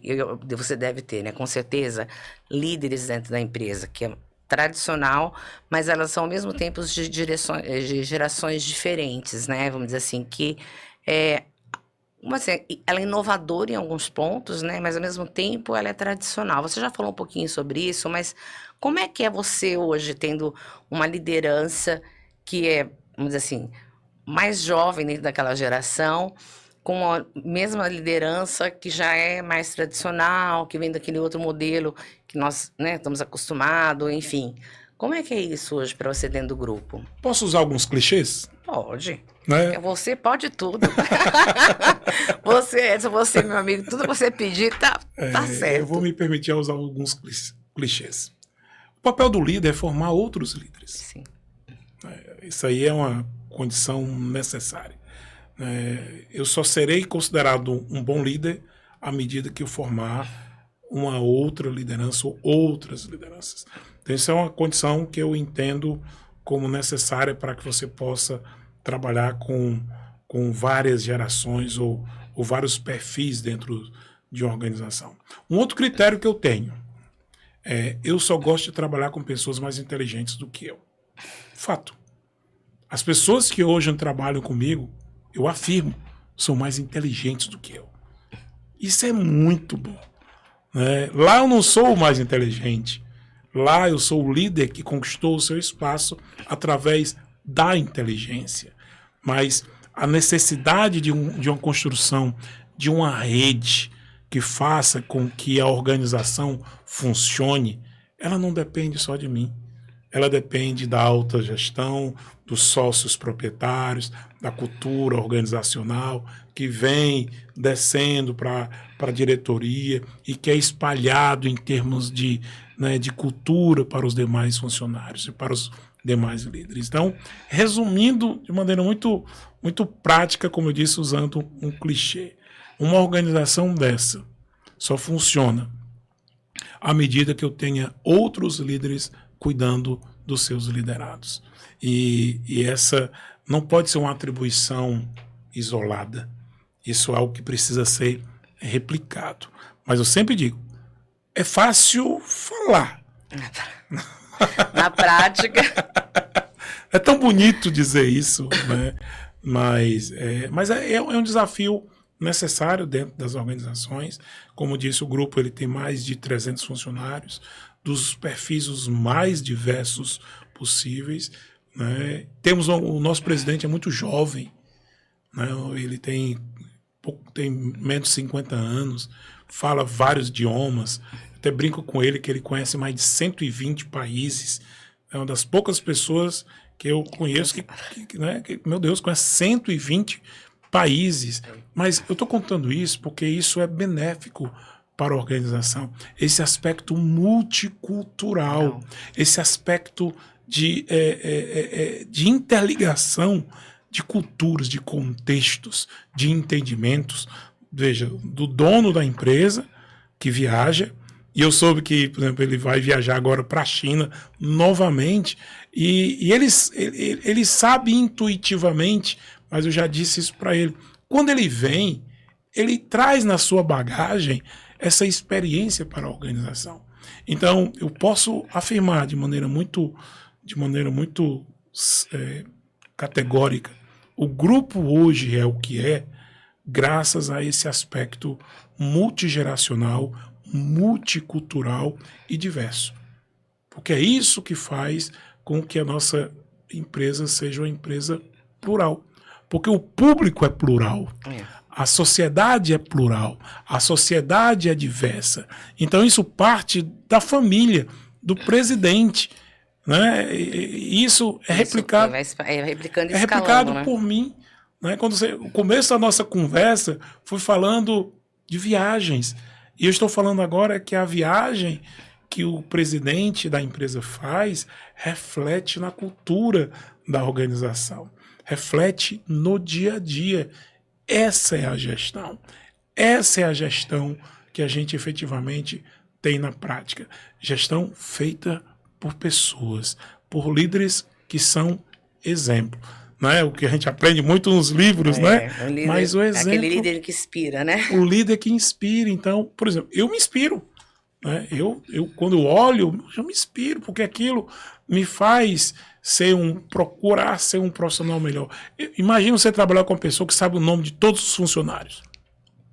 Então, isso me obriga a ter esse entendimento de tratar todos pelo nome. Né? Isso pessoal, faz total diferença, né? De conhecer as características, as especificidades, as famílias. Isso é muito. Aí o que se fala é o DNA da organização. Então, veja só, estamos falando de uma empresa tradicional e que se confunde com a modernidade, mas ela não pode, em hipótese alguma, deixar de lado o relacionamento com as pessoas. Não, isso aí, e aí, perguntando um pouquinho sobre isso, né? Essa gestão de talentos, você falou, né? Eu sempre comento que, na minha percepção, né? Quando você é um líder, você pode estar ausente e tudo corre muito bem. Então, não é que então você não faz falta, não é isso. É porque quando você deixa tudo organizado, eu sempre falo assim, é porque tá indo bem. Porque as pessoas que estão com você, todas sabem como trabalhar. Então, não é isso, porque tem pessoas que têm medo, né, de falar, não, eu vou delegar aqui, vou fazer ali, eu vou perder meu lugar. Eu brinco que eu falo assim, não, eu quero que todos cresçam, eu quero que todos... Pelo contrário, eu falo, né, eu sempre dou um exemplo de uma amiga minha, que ela começou como uma advogada sênior, ela foi minha coordenadora, aí ela passou, hoje ela é uma superintendente Latam, de uma multinacional aí, enfim, ela cresceu, ela voou, assim, entendeu? Mas assim, desde quando eu falei pra ela, no começo eu olhava, eu gosto muito de pessoas, de conhecer, então eu brinco que eu bati o olho, e aí eu falo, você pega aquela pessoa, quem quer virar um talento, né? Sim, sim. E sempre tem aqueles que acabam, né? Como você falou, sendo mais inteligente, isso é importante, mas também tem tudo isso, né? Que não é só a inteligência. Eu falo que é tanto a questão de caráter, o emocional, a questão dele estar se adaptando àquela empresa o fit cultural. O fit cultural. Como se diz, né? E aí, eu queria só que, assim, pegando um pouquinho, né, você, como é que foi dessa questão como líder, você, nisso da carreira, ao longo daí, assim, muitos talentos você já viu, falou, não, esse aqui eu tenho e trouxe, que até hoje está com você, como você falou dos seus alunos, né, você tem também, dentro da sua trajetória, pessoas que você fala, não, esses aqui são talentos que eu, Edson, ajudei a formá-lo. Isso é muito bacana. E eu vou fazer outra colocação. Eu tenho 2 filhos. Tenho um de 13 e outro de 9 anos. E uma vez eu disse para eles o seguinte, filho, eu quero que você tenha uma história melhor do que a do seu pai. O que eu quero dizer com isso? Nós, como pais, como mães, nós nos orgulhamos quando o filho nos supera. Eu quero que o meu filho me supere. entende? Como pai, eu quero que ele seja melhor do que eu, mais inteligente do que eu, conquiste mais do que eu, que ele seja sempre isso. Pelo contrário, vai me engrandecer. Então, assim, eu estou transferindo agora esse entendimento para uma organização. Eu quero que os liderados, eles me superem. Eu quero que os liderados, eles sejam melhores do que eu.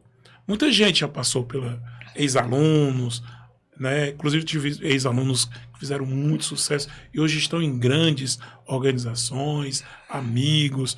Então, olha só, até amigos já trabalharam comigo.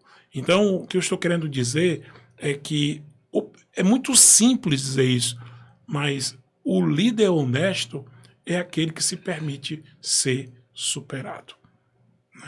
É uma afirmação relativamente simples, mas não é tão simples de ser vivenciada. E por isso que eu gosto de fugir de clichês, né? Porque você tem que se desvencilhar de algumas vaidades. O que é sucesso? Sucesso para você é uma coisa, para o ouvinte é outra. Sucesso, na minha perspectiva, não é apenas o sucesso financeiro. Não adianta eu ter um grande patrimônio e, mais uma vez, eu volto, e a minha família está destruída. Não adianta eu ter grandes conquistas se o meu relacionamento com Deus ele foi perdido.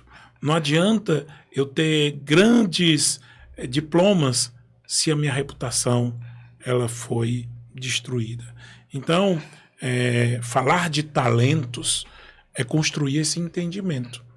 É construir essa sinergia de conhecimento onde eu, Edson, eu não tenho medo, e afirmo isso de maneira muito categórica, de transferir o que eu aprendi. Eu não tenho medo de ser superado. E um dia eu tenho que entender, eu serei superado. E tudo bem. A nova fase virá. Não tem como eu não ser superado. Não tem como eu ser uma pessoa de eterno. Não, um dia eu preciso ser superado. Só que, para eu ser superado, tem que estar preparado. A pessoa vai ter que, de fato, se esforçar. Por isso, eu volto mais uma vez à necessidade do aprendizado contínuo, né, das leituras diárias, do confronto diário, do desconforto que é ser executivo. É uma opção. Assim como você acabou de dizer, eu também eu sou ex-aluno do Colégio Militar de Fortaleza. Por muito pouco eu não fui funcionário público federal, no caso, militar, né? Mas eu optei pela iniciativa privada.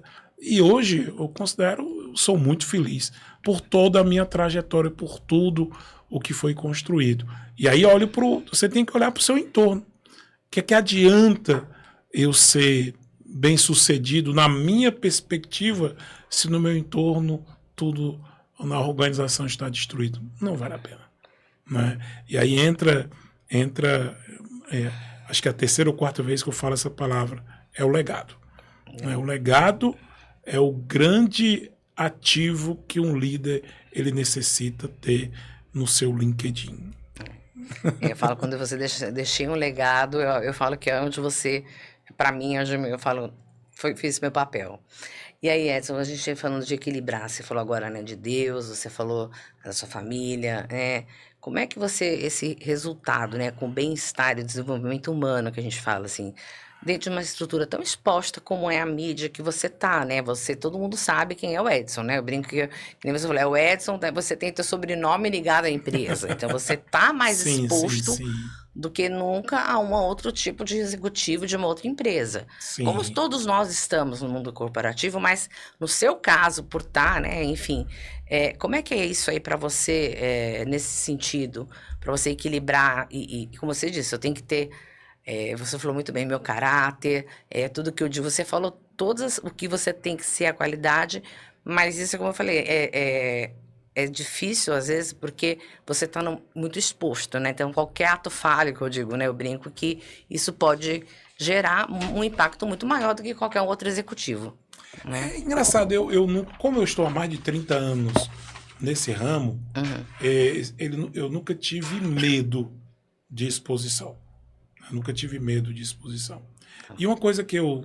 Por que que eu digo que, na minha ótica, é confortável? Porque minha vida não é uma caricatura. Minha vida não é apenas um retrato que eu coloco no LinkedIn. Ali é apenas um momento da minha vida. Estou usando eu falei LinkedIn, mas eu ia falar Instagram, que é uma rede de entretenimento. Eu falei LinkedIn, não foi? Foi. Pronto, então não é um retrato que eu coloco, uma foto que eu coloco no Instagram. É muito mais do que aquilo. Mas aquilo, sim, é uma fotografia. E essa fotografia ela tem que representar uma fase, uma etapa ou um momento da minha vida. Então, a nossa vida é uma timeline, é uma linha do tempo. E esse processo de construção de linha do tempo, ela tem que ter uma constância.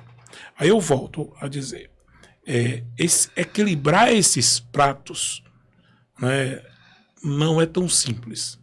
Não equilibrar o prato da família, do trabalho, da reputação, da educação, dos familiares, dos amigos.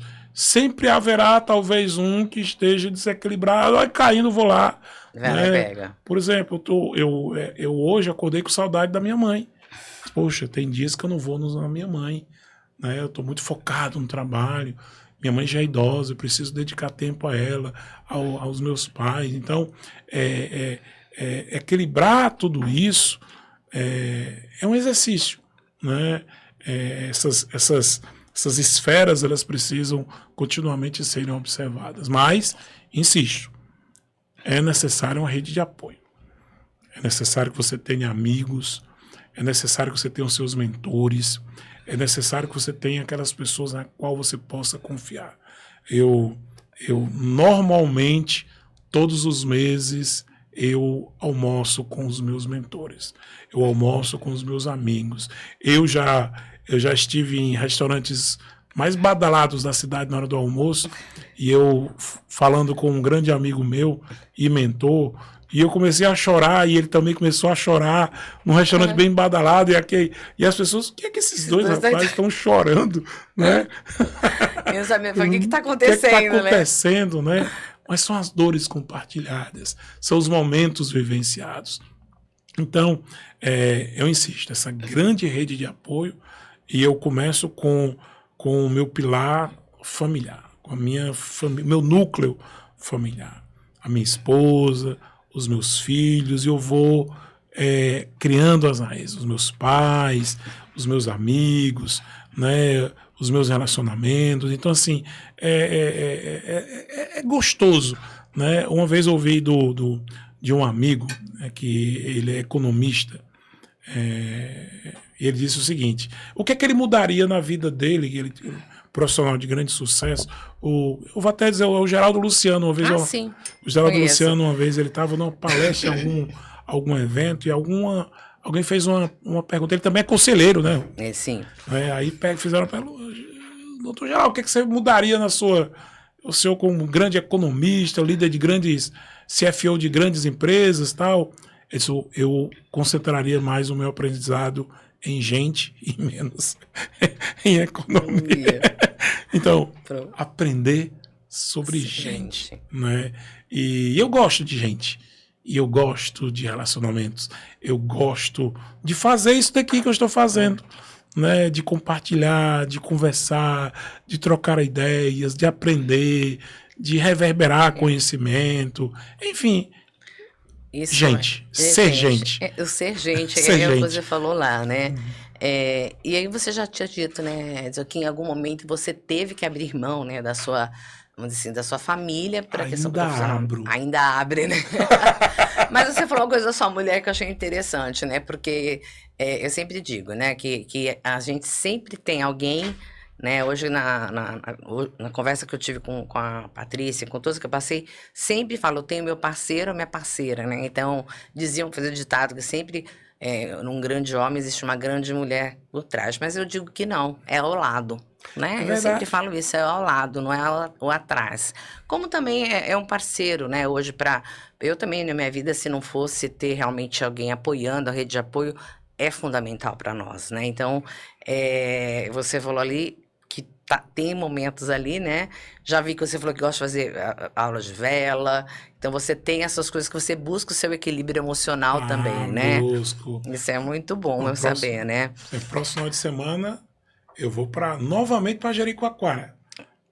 Então, quando eu falo Jericoacoara, não é só chegar em Jericoacoara. Lá é o ápice. É a jornada. São 5 horas dentro do carro com seus filhos pequenos, seu filho pré-adolescente. Que não tem Você paciência, não tem né? Eu paciência. sei como é que é, viu? Gerir esse ambiente é um exercício de liderança como pai. Né? Ao mesmo tempo, honrar a minha família, honrar a minha esposa. Então, assim, eu tô entrando nessa esfera, né, mais uma vez, para reforçar o projeto nos meus próximos 30 anos. Né? Eu não posso ter uma vida emocional desestruturada, eu não posso ter uma vida familiar desestruturada. Então, por isso que eu valorizo a minha esposa. Eu amo a minha esposa. Eu tenho que deixar isso muito claro, porque se não tiver isso, o meu projeto já começa falido. Né? Então, por isso que eu coloco na esfera família, meu relacionamento, intimidade com Deus, né? da busca desse seu relacionamento, né? Com o seu Pai Celestial. Então, não basta só, como eu disse, ter as finanças organizadas. Tudo então, entende? É tanta coisa para. Eu falando aqui ao mesmo tempo, nossa, é tanta coisa, eu tenho que cuidar disso, tenho que cuidar daquilo. Mas aí eu vou dizer uma coisa. Eu fui forjado para isso. Aí eu volto a época que eu fui trainee. Eu fui trainee lá, entrei no Sistema Verdes Mares, na qual empresa que eu fiquei 23 anos. Eu fui forjado. Eu comecei com meus 23 anos e chego hoje, vou completar semana que vem 56 anos, mas eu me sinto preparado. Eu me sinto preparado até este momento. Eu tenho que me preparar para outros ciclos. Então, e é uma jornada que não tem fim. Não vai acabar em 2030. Não, ela vai ter que continuar. E olhando para 30 anos atrás, eu cheguei onde eu gostaria de ter chegado. Eu me tornei naquilo que eu queria ter me tornado. E é muito gostoso falar isso, né? Sem vaidade, sem... Não, lembre-se, não estou falando de recursos financeiros. Sim. Eu estou falando de ter amigos, de ter uma família, de ter meus pais vivos. Né? Isso é muito importante. Você falou agora, eu acho que é tudo. A Meus família pais começa vivos. aí. Você começou o Edson, a sua base, né? É a sua família que começa daí, que te gerou hoje o pai que você é, o profissional que você é. Então. Meus pais vão completar 70 anos de casado, Ana. 70 anos de casamento que ele tem com a minha mãe. Tem exemplo melhor? Tem exemplo melhor de liderança que eu tenho dentro de casa, é o meu pai. São os meus pais e a minha mãe que conseguiram estabelecer um relacionamento de quase 70 anos. Então, eu não posso falhar. Eu não posso... Aí eu volto. Eu tenho que ser aquele filho que superou o pai. Eu não posso ser menor do que ele. Porque eu tenho certeza que ele vai... Ele já é muito feliz com tudo. Eu tenho muito orgulho de Tenho você, muito orgulho, com certeza, né? mas eu preciso entregar mais. Eu preciso entregar mais amor para eles. Eu preciso entregar mais tempo de qualidade com eles, entende? Porque eu sei que eles não vão viver muito tempo. Eu creio nisso. Aproveita, viu, Edson? Porque eu falo que faz uma falta enorme, assim. Eu não tenho nem dúvida. Eu digo para você que, assim, meu pai sempre dizia para mim, não adianta nada você ter conquistado muito sucesso, muito dinheiro, se você não tem saúde para poder viver. Isso. E outra coisa que meu pai sempre dizia para mim, nada como você deitar à noite, dormir com a sua consciência tranquila, sabendo que você fez o que é o correto. Exato. Você ter sempre aquela ligação, né, um contato com Deus, sabendo fazer o certo. Exato. Então, eu digo que as pessoas falam assim, ai, Ana, você é muito boba, você devia ter pegado essa oportunidade. Eu falei, não, porque eu não seria eu, né? Exato. E aí, Edson, pra gente, tá ótima a nossa conversa, eu ficaria aqui que horas e pena. horas, uma pena. Mas vamos lá, que eu queria Não sei entender nem um quanto pouquinho. tempo eu estou aqui. Eu também já tô, já tô ali. Eita, já tá bom, a gente vai fazendo, vai conversando. Tá ótimo. Falando aí um pouquinho, né, como é que você vê hoje esse momento, né, de transformação dentro do grupo ali, falando da mídia regional, frente aos grandes players que nós temos nacionais, plataformas digitais, como é que vocês estão se movimentando? Você disse que tem, né, o próprio presidente viaja muito, enfim, como é que você está vendo esse cenário, né, dentro hoje, esse futuro? Olha, eu vou fazer um paralelo fazer uma ilustração. Nós não podemos, como empresa de comunicação, sermos como os taxistas frente à chegada do Uber. Você lembra como era aquele conflito? Os taxistas falavam, não, nós somos consolidados, nós ocupamos, nós pagamos por isso, esse espaço é nosso e vocês não podem ocupar. Eram brigas, eram conflitos, foi um período muito tenso. Então, estou pegando essa ilustração pelo seguinte: nós, como empresa de comunicação, nós não podemos nos comportar como os taxistas lá atrás e que diziam, eu não posso dizer, não, a internet não vai me impactar. Não, as big techs, não, eu sou TV, eu sou rádio. Não, pelo contrário, eu tenho que olhar e dizer, como é que eu me alio? Como é que eu trago esse mecanismo, essa plataforma para perto? E aí, a melhor maneira de explicar tudo isso, e em algum momento eu acredito que eu já tenha falado, a audiência hoje, Ana, ela foi democratizada. Eu sou de uma época que a audiência, quando eu digo audiência, é aquele conteúdo que chega até você, seja através de plataformas digitais, seja através da macromídia, rádio, TV ou a própria internet. A audiência lá atrás, 10 anos atrás, era uma audiência verticalizada. Bastava um meio de comunicação para resolver todos os seus problemas. A TV era o grande canhão de comunicação. Mas hoje a audiência ela foi horizontalizada na perspectiva de vários pontos de contato e pontos de distribuição de conteúdo. Então, esse é o maior desafio.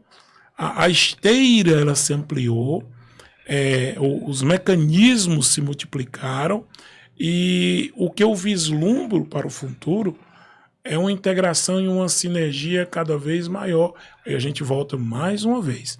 A inteligência artificial será um elemento de liga muito forte em todas essas plataformas. A gente fala muito em algoritmo. Né? O algoritmo, a matemática que, de certa maneira, direciona a informação para o público específico. E eu acredito nisso e sejamos sinceros, isso é bom. Eu só quero assistir aquilo que é do meu interesse. Eu só quero receber aquilo que eu consumo. Eu só quero conversar com pessoas que são do meu interesse. A gente tem que olhar isso de maneira positiva. E não, eu quero celeridade, eu quero cada vez mais ter acesso a multiplataformas. Então, o olhar que eu tenho hoje para a comunicação regional, e aí sim você fez essa pergunta, há um fortalecimento da comunicação regional. Por exemplo, nós temos localmente na TV mais de 8 horas de programação local. Nós temos um programa que está há mais de 20 anos no ar, que vocês conhecem, que é o Cidade 190. Aí muita gente chega e diz, eu não gosto desse programa. Não é questão, não é se você gosta, é um retrato da sociedade. É o retrato do momento que a gente vive. E é necessário que isso seja levado, que essa audiência seja entregue à população, porque é um reflexo do que nós vivemos.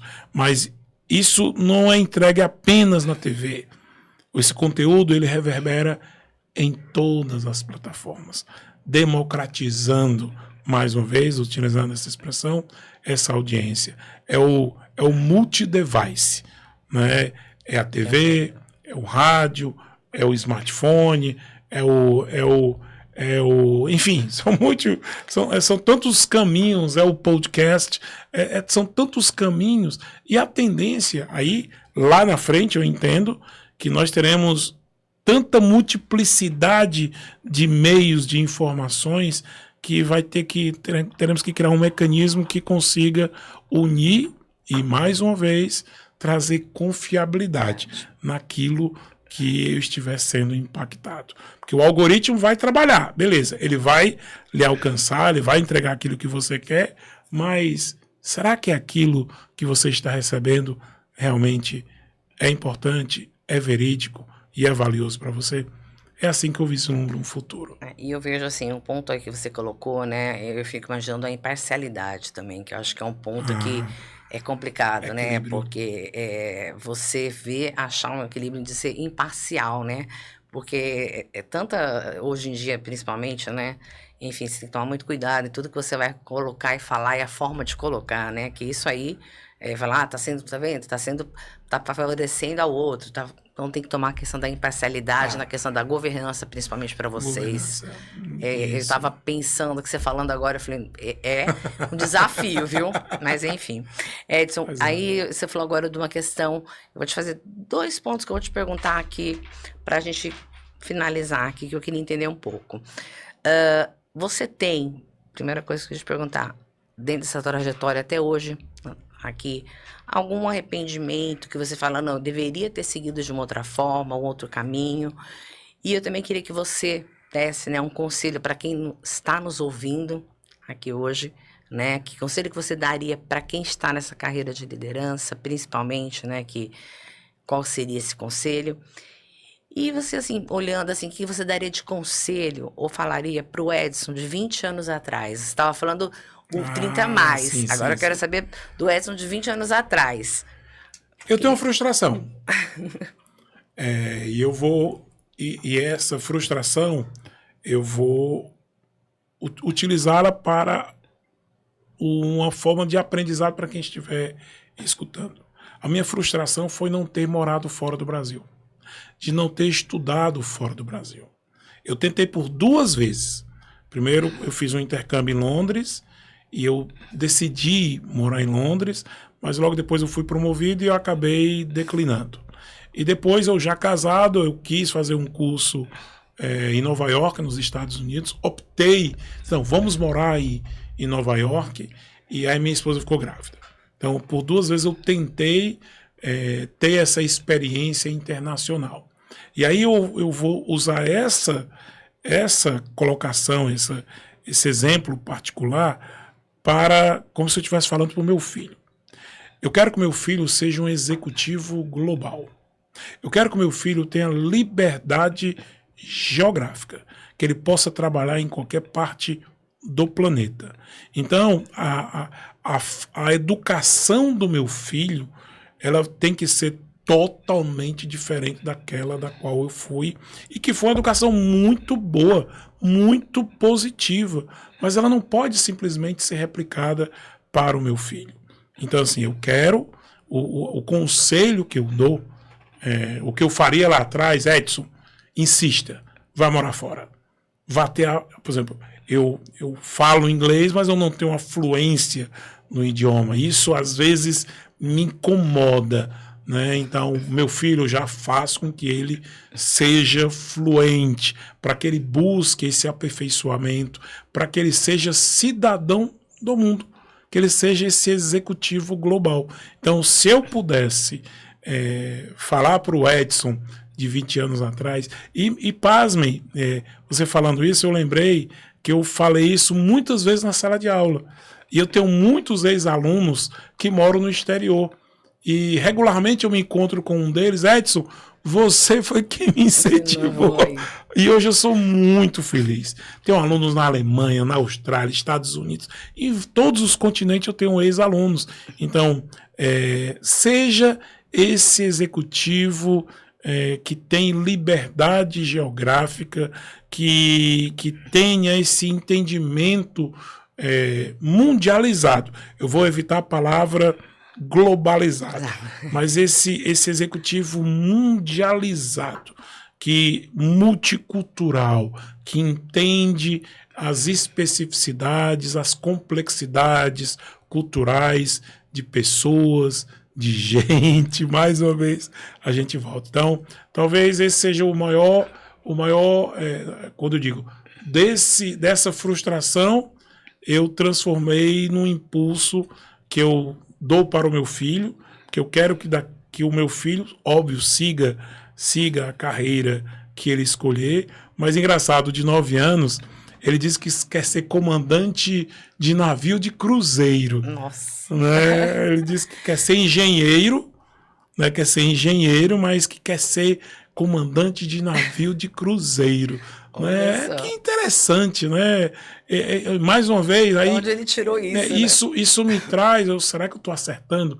Porque é esse tipo de executivo, é esse tipo de pessoa que eu quero que ele seja. Então, estou pegando o exemplo dos meus filhos e falando para a sua audiência. Era isso que eu gostaria de ter feito 20 anos atrás. Eu gostaria de ter tido essa experiência numa empresa no exterior, em outros continentes, né? Porque eu certamente seria um líder muito melhor do que eu sou hoje. E esse ponto eu tenho convicção total, plena e absoluta. Não é perfeito, Edson, você colocou, e isso é um ponto que eu também, na época eu também optei, vou morar fora ou vou ficar e desenvolver minha carreira. Eu tive uma oportunidade, eu falei, não, eu vou ficar porque hoje eu estou numa ascensão na minha carreira aqui. Se eu parar para ir para fora, e aí eu conversei na época com algumas pessoas falando, não, você não é o momento para você ir, vai depois. E aí também aconteceu a mesma coisa. Na hora que uma amiga minha foi, ela falou, vamos fazer juntas? Ficar um ano? Eu falei, vamos.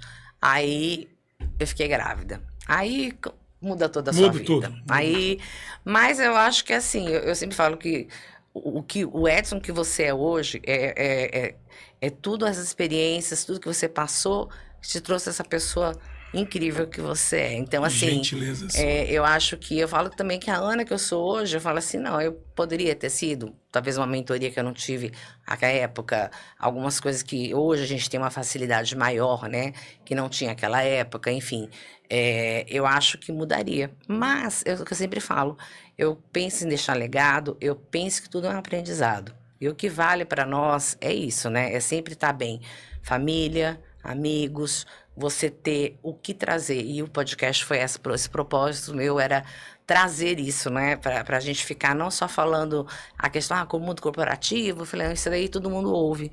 Eu quero falar disso, mas eu quero falar da vida, da pessoa, do ser humano, Edson. Entendeu? Exatamente. Trazer o que é um ser humano, né? Todos nós temos nossos, eu digo, pontos fortes, pontos fracos, e temos nossas questões, temos as nossas vulnerabilidades, todos. Mas eu acho que é isso, a gente está conversando e falar sobre isso, para mim é incrível, porque eu acho que um tempo atrás jamais muitas pessoas falaram, não, eu não vou falar que eu tinha isso. Não, a gente tem mesmo. É frustração, a gente é ser humano, a gente tem problema, enfim, não tem como, né? Edson, para finalizar aqui, então, nossa conversa está sendo maravilhosa, mas vamos aí, por mim, ficaria outras conversas a mais que teremos, com certeza. Mas eu queria que você deixasse, fica aberta a câmera para você, para dar um recado aí para as pessoas que estão nos ouvindo. Primeiramente, eu quero parabenizá-la por esse momento especial. Acho que estar aqui com você, eu me sinto verdadeiramente lisonjeado. E o que eu posso dizer para a sua audiência é o seguinte, que nós somos repetidamente aquilo que nós fazemos.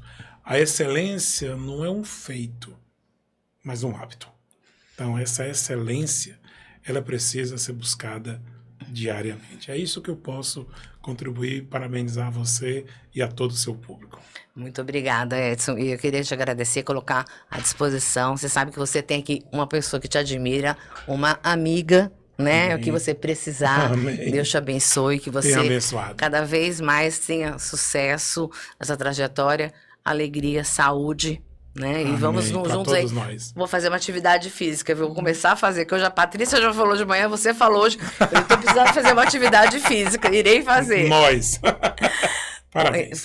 Foi mais um episódio, podcast da Ana Figueiredo com o Edson. Espero que vocês gostem muito, porque foi uma troca muito rica aqui entre nós.